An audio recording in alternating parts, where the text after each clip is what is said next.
প্রাধান্য দিই, ইসলামের কৃষি কালচারের উপরে আমরা সবাই চলি।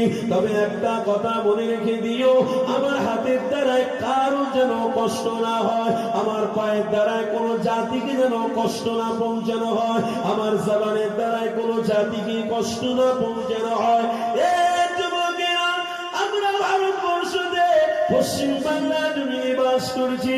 এই পশ্চিম বাংলা জমিনে আমাদের মধ্যে সম্প্রীতি রয়েছে, আমাদের মধ্যে ভ্রাতৃত্ব রয়েছে, আমাদের মধ্যে ভালোবাসা রয়েছে। একটা হিন্দু ভাইয়ের চায়ের দোকানে যেমন একটা হিন্দু ভাইরা চা পান করে, তেমনি ওই গিলাসে একজন মুসলমান ইব্রাহিমও চা পান করে। এটা আমার সম্প্রীতির বাংলা রে, এটা আমার মহব্বতের বাংলা রে। তবে মনে রেখে দিও, এই পশ্চিম বাংলার মাটি আল্লাহর ওলিদের ঘাটি, এই পশ্চিম বাংলার মাটিতে মুজাদ্দিদ জামান আমিরের শরিয়াত রয়েছে গো। এই পশ্চিম বাংলার মাটিতে 5 হুজুর কিবলা রয়েছে। এই পশ্চিম বাংলা জমিনে আমার দাদা হুজুরের পীর সুফি ফাদিয়া রিওয়াইসি হুজুর রয়েছে। এই যুবক তরুণীরা মনে রেখে দিও, এই পশ্চিম বাংলা থেকে গোটা ভারতের মানুষকে শিক্ষা নেওয়ার দরকার। সম্প্রীতি যদি পেতে চাও পশ্চিম বাংলায় আসো, ভাতৃত্ব যদি দেখতে চাও পশ্চিম বাংলায় আসো, মহব্বত যদি দেখতে চাও পশ্চিম বাংলায় আসো। এই যুবকেরা আমার দাদা হুজুরের মাটি, দাদা হুজুরের ভক্তরা আশিকে রাসূল যাকে বলে, রাসূলের গোলাম কেমন হতে হয় আমার মুজাদ্দিদ জামান আমিরের শরিয়াতে পাগলরাই জানে।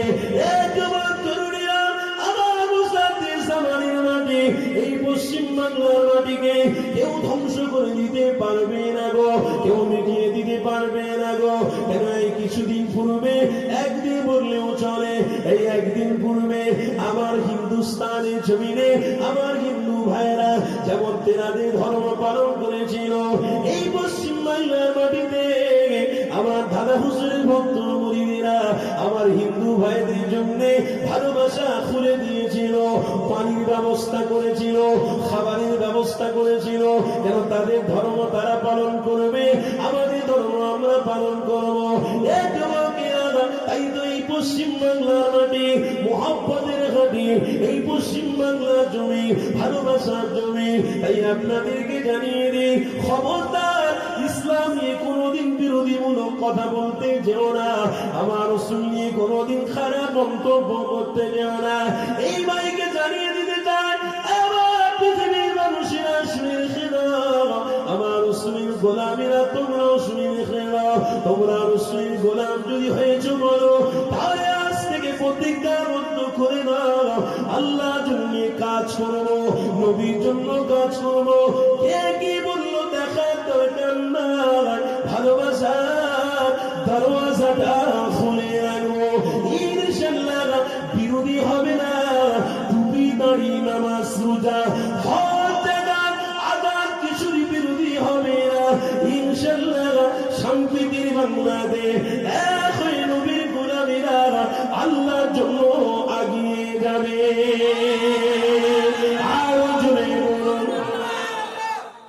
দাড়িওয়ালা টুপিওয়ালা রাস্তায় বেরোবে, তসবিহ নিয়ে বেরোবে, নামাজ পড়বে, ইবাদত করবে, বলবে এরা সব থেকে বড় আতঙ্কবাদী। আরে না রে ভাই, আমরা কেন আতঙ্কবাদী হতে যাবো? তোমাদের একটা ধর্মের পরিচয় আছে, আমাদের একটা ধর্মের পরিচয় আছে। আসো না, স্বাধীনতা তো আল্লাহ দিয়েছে। প্রত্যেক মানুষ ভালোবাসার সাথে, ইনকামের সাথে, মহব্বতের সাথে প্রত্যেক মানুষ কাঁধে কাঁধ দিয়ে পৃথিবীতে বেঁচে থাকবে। প্রত্যেকের স্বাধীনতা আছে, খাবে দাবে। তুমি তোমার ধর্ম পালন করবে, আমি আমার ধর্ম পালন করব। একদিন তো মরে যাব, দুনিয়া দুনিয়ার জায়গায় পড়ে থাকবে। তবে রাসূলের গোলামরা মনে রেখে দিও, রাস্তা কিন্তু গোলামের জন্য, মুহাম্মদ রাসূল, ওই রাস্তা কিন্তু আপনাকে ধরে থাকতে হবে। ইনশাআল্লাহ আপনার জন্য জান্নাত ওয়েলকাম করবে। আপনাকে ভুলে গেলে হবে না, আপনার জায়গাটাকে আপনাকে ঠিক রাখতে হবে। আমরা মুসলমান, কথায় আছে না, ইজ্জত দিলে, সম্মান দিলে সম্মান পাওয়া যায়।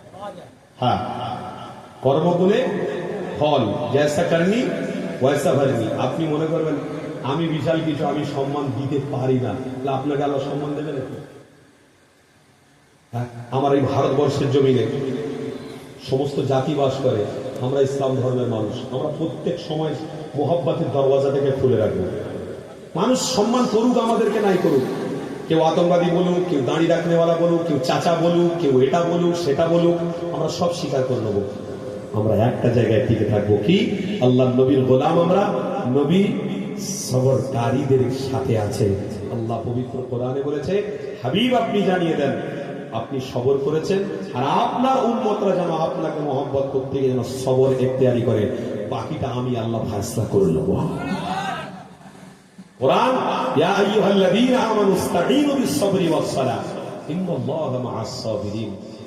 আমার বান্দারা, আমার হাবিব সবর করেছে, রক্ত ঝরে গেছে, দাঁত শহীদ হয়ে গেছে, আহা আমার নবী রক্ত ঝরে যাচ্ছে, আমার নবী সবর করছে না, আমি তো রাসূল। আমার আল্লাহ বলছেন, হাবিব আপনি মক্কা শরীফে হাতিমে কাবার সামনে এত কষ্ট করে দুঃখ পেয়ে বসে আছেন, মন খারাপ কেন? আমার হাবিব বলছে, হাবিব আমার হাবিব তোমার জাহানের সুলতান বলছে, আল্লাহ ওই মন খারাপ না, ঠিকই আছে। আহা আমার হাবিবকে বার্তা দিয়েছিলেন, হাবিব মন খারাপ করবেন না, মন খারাপ করবেন না। জিবরাইলকে দিয়ে বার্তা দেওয়া হয়েছে, মন খারাপ করবেন না। আমার হাবিবকে বলো, আমি আল্লাহ, আমি ৭০,০০০ পর্দা তুলে আমার নবীর সাথে আমি দিদার করতে চাই। এই তো সেই নবী। আমার নবীকে তায়েফবাসীরা ধরে মারল, আমার নবী বড় কষ্ট পেলে। ওই মক্কা শরীফ হাজী সাহেবরা গেছেন, ওই হাতিমে কাবা যেখানে আছে, একটা গ্রাউন্ড করে ঘেরা আছে, ওটাকে বলা হয় হাতিমে কাবা। ওই হাতিমে কাবার সামনে চুপ করে দাঁড়িয়ে দুঃখ প্রকাশ করছে, মনে কষ্ট করে বসে আছে। জমিনও পর্যন্ত কষ্ট পাচ্ছে। আরে যে তোমার জাহানের সুলতানের আগমনে জমিন খুশি করেছিল, আসমান খুশি করেছিল, চন্দ্র খুশি করেছিল, তারকাগুলো খুশি করেছিল, সমুদ্রের পানিগুলো খুশি করেছিল, যে আজ তো আল্লাহর সব থেকে বড় নিয়ামত আসছে, তিনি অন্য কেউ নয়, তিনি আমাদের জন্য নবী মুহাম্মদুর রাসূলুল্লাহ। আজ তো সেই নবী আসছে। Welcome to Muhammad, welcome to রাসূল, ওয়েলকাম টু আমরা পাগল, ওয়েলকাম করছি আপনার জন্য। দিওয়ানারা সব আশেক হয়ে আছে, সেই নবী জমিনে বসে বসে কষ্ট পাচ্ছে। আল্লাহর আরশ কাঁপতে শুরু করেছে। আল্লাহ জিবরাইলকে ডাক দিয়ে বলেছিলেন, ইয়া আখি জিবরাইল, আমার রাসূলের কাছে এক্ষুনি যাও, কেন আমার নবী কাঁদলে আমার আরশ কাঁদে, আমার নবী খুশি হলে আরশ খুশি হয়ে যাবে। ইয়া আখি জিবরাইল, আমার হাবিবের কাছে গিয়ে বার্তাটা দাও, কষ্ট পেতে মানা করো। আদম নবী থেকে ঈসা নবী পর্যন্ত সমস্ত নবীকে আমি পাঠিয়েছি, সমস্ত নবীকে আমি আল্লাহ যেটা দিই আমার রাসূলকে আমি সেটা দেবো। গিয়ে জানাও, আজও কোরআনে লেখা রয়েছে নক্ষত্র অক্ষরে অক্ষরে, সোনার অক্ষরে রয়েছে, ইন্না আ'তাইনাকাল কাউসার, যা কোন নবীকে আমি দিইনি, আমার রাসূলকে, রাসূলের গোলামদের জন্য আমি কাউসার জান্নাতের পানি দান করে দিয়েছি।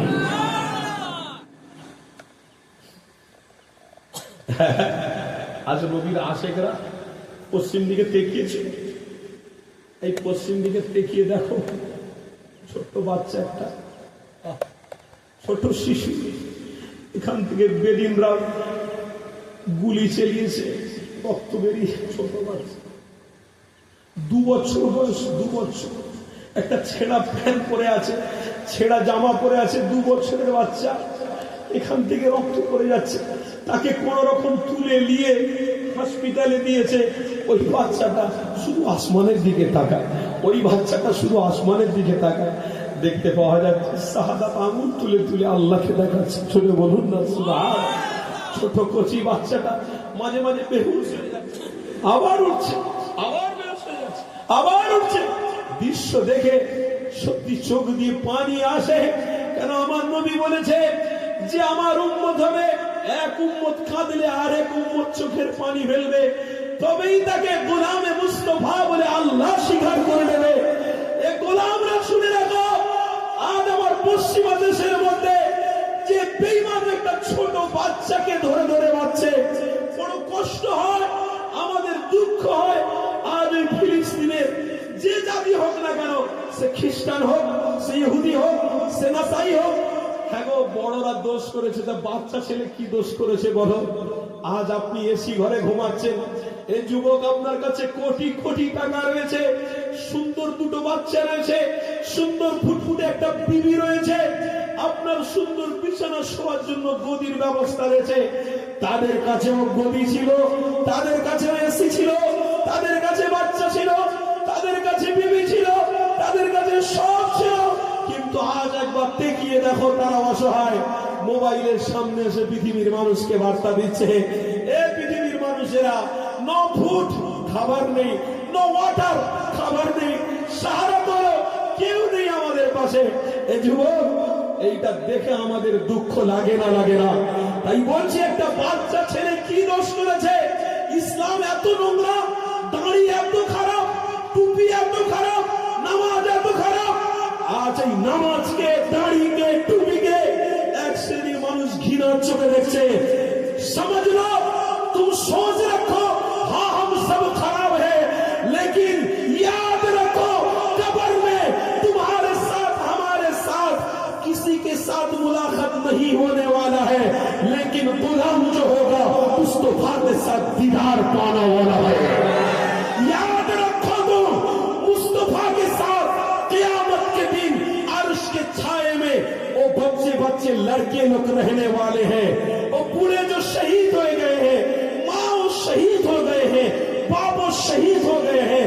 याद रखो दुनिया के इंसानों, तुम्हारे पास जायदाद है, तुम्हारे पास पैसा है, हाँ तुम पैसे के लिए मुसलमान को बहुत छोटे समझते हो, तुम पैसे के लिए इस्लाम को तुम खराब सोचते हो। ऐ मुसलमानों, ऐ गैर मुसलमानों, सबको बोल रहा हूँ, याद रखो मरना एक दिन है, गुलाम मुस्तफा के लिए दीदारे मुस्तफा, दीदारे मुस्तफा जन्नत इंतजार कर रहा है। মনে রেখে দিয়ে, ছোট 5 বছরের বাচ্চা, 5 বছরের ছোট বাচ্চা একটা বন্দুকধারী পুলিশকে দেখে খুব জোরে ছুটেছে বাঁচার জন্য। পশ্চিমা দেশ ফিলিস্তিনে দেখলাম বাচ্চাটা ছুটে। হ্যাঁ, বাচ্চাদের ছুট আর বড়দের ছুট পার্থক্য আছে না? আপনি একটা লাভ মারবেন, সে আপনার লাভে মিনিমাম 5টা ছুটলে তবে আপনার সমান হবে। বাচ্চাটা যেন কিছু একটা হারিয়ে ফেলেছে বা কিছু হয়ে গেছে, খুব জোরে ছুটছে। সেটা দেখেছে না, গুলি মেরে দেবে, ওই ভয়তে বাচ্চা, 5 বছরের বাচ্চা, কি জ্ঞান আছে, ছুটে যাচ্ছে। এইরকম একটা তোষক মতন গদি মতন ছিল, ওই গদিটাকে পিছনের দিকে একটু লুকিয়ে যাওয়ার চেষ্টা করেছিল। ওই নির্মম পশুরা, যারা দু পায়ে যারা পশু বলা যায়, তারা পিছন থেকে ওই বাচ্চা ছেলেটাকে ধার করে 15টা থেকে 20টা গুলি মারল। এই বাচ্চা ছেলে আস্তে করে লুটিয়ে জমিনে পড়ে গেল, রক্ত ঝরঝর করে পড়ে যাচ্ছে, ঝরঝর করে পড়ে যাচ্ছে। এই মানুষ রূপে পশি গুলি মেরে দিয়ে চলে গেল। কিছুক্ষণ পরে তার বাপ নিজে এসে যখন ওই বাচ্চাটাকে দেখলো, তার কসম বাচ্চাটা রক্তমাখা শরীর দেখে